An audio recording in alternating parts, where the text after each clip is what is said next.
La nuit, mes frères, est faite pour dormir, mais priez toujours avant de dormir. Alléluia.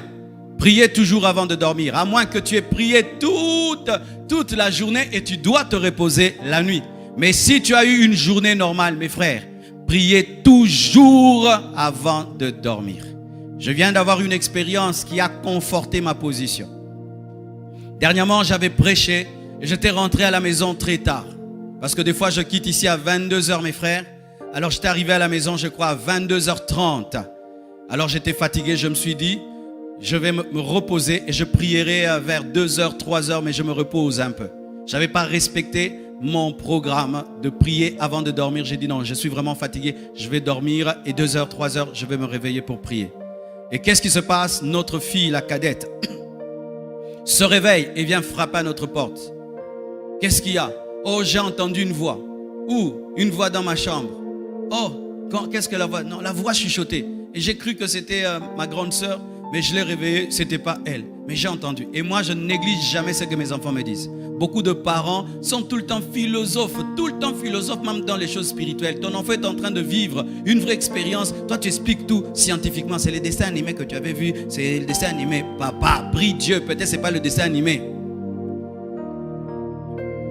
Et puis quand elle me parle, je me rends compte par le Saint-Esprit qu'elle a vécu une expérience, une attaque de l'ennemi.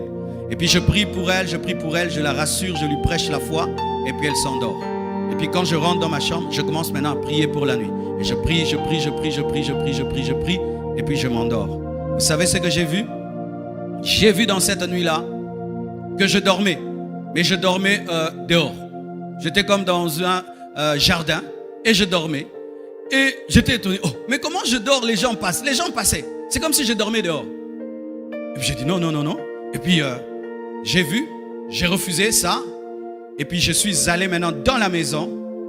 Et puis j'ai vu une clôture. Grande clôture en fer, en métal. Une porte métallique. Une grande grue électrique qui traversait tout le jardin. Boum! Et ça bloquait. Et puis Dieu m'a dit, c'est ce qui arrive. Quand tu pries, tu scelles ta maison. Vous fermez les portes physiques de vos maisons. Est-ce que vous fermez les portes spirituelles?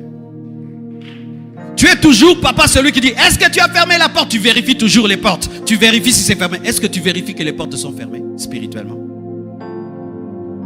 S'il y a des voleurs physiques, il y a des voleurs spirituels. Ah oui, mes frères, le monde spirituel existe. Le monde spirituel existe. Vous fermez les portes de vos maisons. Vous fermez les portes de vos chambres. Est-ce que vous fermez les portes spirituelles de vos maisons, de vos enfants, de vos chambres? Chaque fois que je dois dormir, je scelle ma maison. Je scelle l'église de l'Imité. Je scelle toute la communauté compassion. Je scelle tous les noyaux compassion dans le monde. Je scelle le quartier. C'est ça que je fais toujours. Pourquoi? Je suis le surveillant. Je suis la sentinelle. Et ce jour-là, je me suis dit non, je me repose un peu. Et Dieu m'a montré en soi ce qui se passe quand je prie. Je ferme réellement la porte. Mais une porte tellement grande, mes frères, qui entourait toute la parcelle. Ah, je suis fatigué. Et arrêtez ces prières-là. Seigneur, tu sais que je suis fatigué. Alléluia.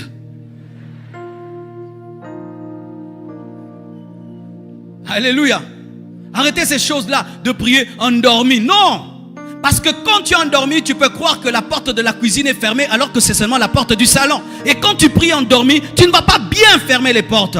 Soyez sérieux, tu te tiens debout et tu dis, je te consacre ma maison, je te consacre mes enfants, je te consacre cette nuit, je te consacre mon quartier, je te consacre mon église, je te consacre mes fils spirituels, je te consacre mon ministère. Scelle.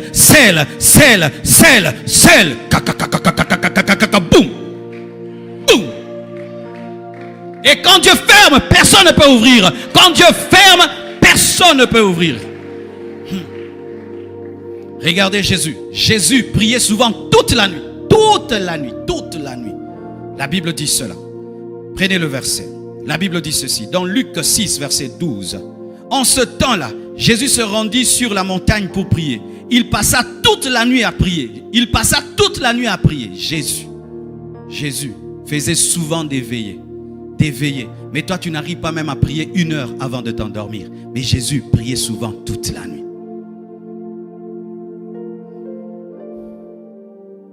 Alléluia.